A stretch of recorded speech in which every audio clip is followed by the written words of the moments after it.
Hello students. इस video में मैं आपको गुणोत्तर माध्य से रिलेटेड गुणोत्तर श्रेणी से रिलेटेड एक टॉपिक बताने जा रहा हूं, जिसका नाम है गुणोत्तर माध्य। यह गुणोत्तर माध्य कुछ वैसा ही है जैसे कि हम लोगों ने समांतर श्रेणी में समांतर माध्य के बारे में सीखा था। यहाँ पर हम आपको दो अलग अलग टाइप के क्वेश्चंस डिस्कस करेंगे। पहला तो ये होगा कि अगर दो संख्याएं दे रखी हैं तो उन दो संख्याओं का गुणोत्तर माध्य क्या होगा, और दूसरा ये होगा कि यदि हमारे पास दो संख्याएं दे रखी हैं तो उन दो संख्याओं के बीच में एक से ज्यादा संख्याएं रखी जाएं और वो संख्याएं इस प्रकार की हों कि पूरा का पूरा जो क्रम बने, जो अनुक्रम आए, जो श्रेणी बने, वो एक गुणोत्तर श्रेणी बन जाए। तो उन दो संख्याओं के बीच में ये जो और संख्याएं लिखी जाती हैं, ये संख्याएं उन दोनों के बीच में निवेशित किए गए गुणोत्तर माध्य कहलाएंगी। सबसे पहले तो मैं दो संख्याओं के बीच में एक गुणोत्तर माध्य कैसे निकालते हैं, इसको हम दो संख्याओं का गुणोत्तर माध्य भी कहते हैं।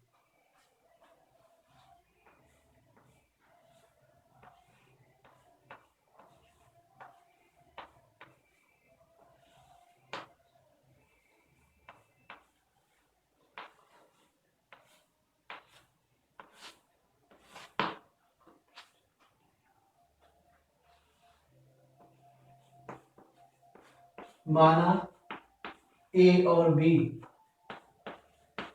दो संख्याएं हैं।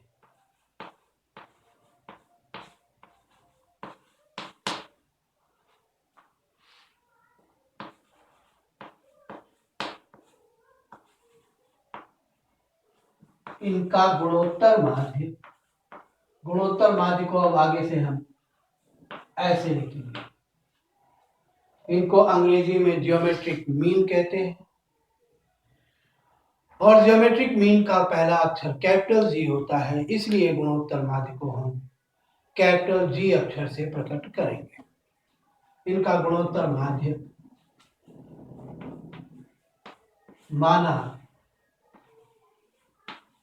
कैपिटल जी है। अब अगर ए और बी का गुणोत्तर माध्य कैपिटल जी है तो मुझे तीन संख्याएं मिल गई। इन तीन संख्याओं में ए और बी तो दोनों किनारे की संख्या होगी और जी उन दोनों के बीच की संख्या होगी, अर्थात ए, जी और बी। और इस तरीके से ये तीन संख्याओं का जो क्रम बनेगा, जो श्रेणी बनेगी, वह जीपी में होगी, यानी गुणोत्तर श्रेणी में होगी। अब अगर ये तीन संख्याएं गुणोत्तर श्रेणी में हैं तो उसका नियम ये होता है कि बाद की संख्या को ठीक पहले की संख्या से भाग दिया जाए तो यह हमेशा बराबर आता है। इस नियम के अंतर्गत जब मैं बात करता हूं सेकंड अपॉन फर्स्ट की और फिर बात करता हूं थर्ड अपॉन सेकंड की, तो ये दोनों आपस में बराबर आएंगे। अब ये जब बराबर आएंगे तो इनका हम इधर गुणा कर सकते हैं, और गुणा करने पर हमको मिलेगा G square is equal to A B, अर्थात G is equal to under root A B.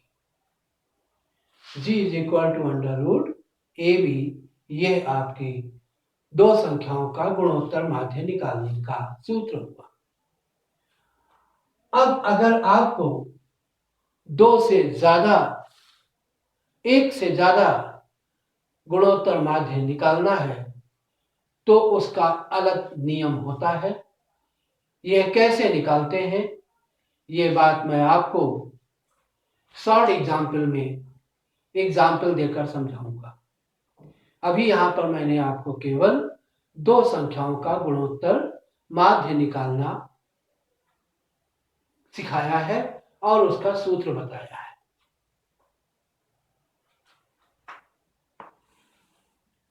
अब मैं आपको इसी में एक बात और बताता हूं कि यदि मान लिया हमारे पास 3 संख्याएं हैं जो गुणोत्तर श्रेणी में है, कहता है कि 3 संख्याएं हैं और वो 3 संख्याएं गुणोत्तर श्रेणी में है, और फिर उससे संबंधित सवाल पूछता है।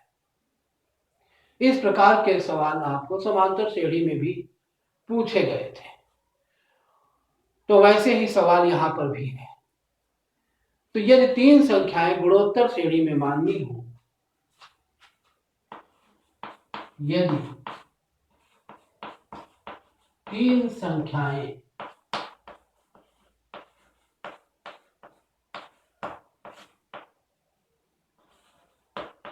जीपी में हैं,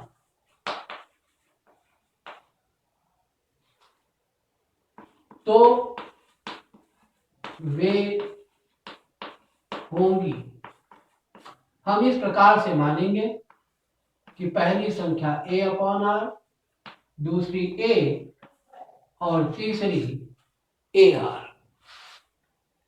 जब कभी इस प्रकार का कोई सवाल आए जिसमें वो कहे कि 3 संख्याएं गुणोत्तर श्रेणी में हैं, तो आप इस प्रकार से मानिए। और देखिए, इसमें एक बात और भी है, एक बात और देख के चलिएगा, तभी आप इसको मानिएगा कि ये तो आए कि 3 संख्याएं समान गुणोत्तर श्रेणी में है और साथ ही साथ उनका गुणनफल दिया हो, तब आप इसको ही मानिएगा। अगर उनके गुणनफल के बारे में बात नहीं करता बल्कि कोई और बातें करता है, तब फिर आप अपने हिसाब से कुछ भी मान सकते हैं। लेकिन अगर कहता है कि 3 संख्याएं गुणोत्तर श्रेणी में है और उनका गुणनफल इतना इतना है, तब आप उन 3 संख्याओं को इस तरह से मानिएगा। यहां पर ध्यान दीजिएगा, a प्रथम पद नहीं है और जरूरी नहीं है, खैर यहां तो है, लेकिन जरूरी नहीं है कि R सर्वानुपात भी हो, बस केवल यहां A और R संकेताक्षर है। अच्छा, अगर 4 संख्याएं हैं,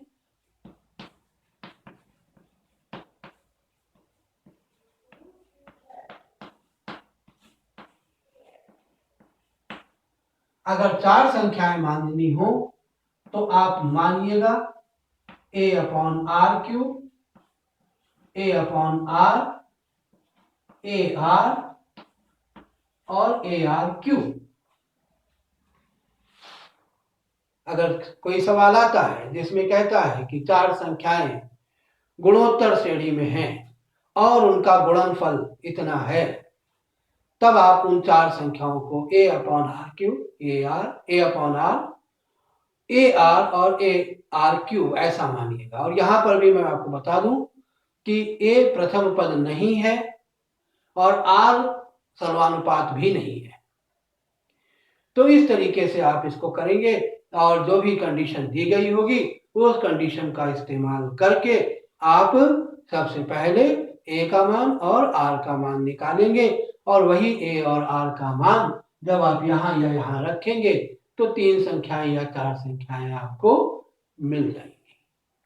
नेक्स्ट वीडियो में मैं आपको कुछ और बातें बताऊंगा और फिर हम लोग सॉल्व एग्जाम्पल करेंगे।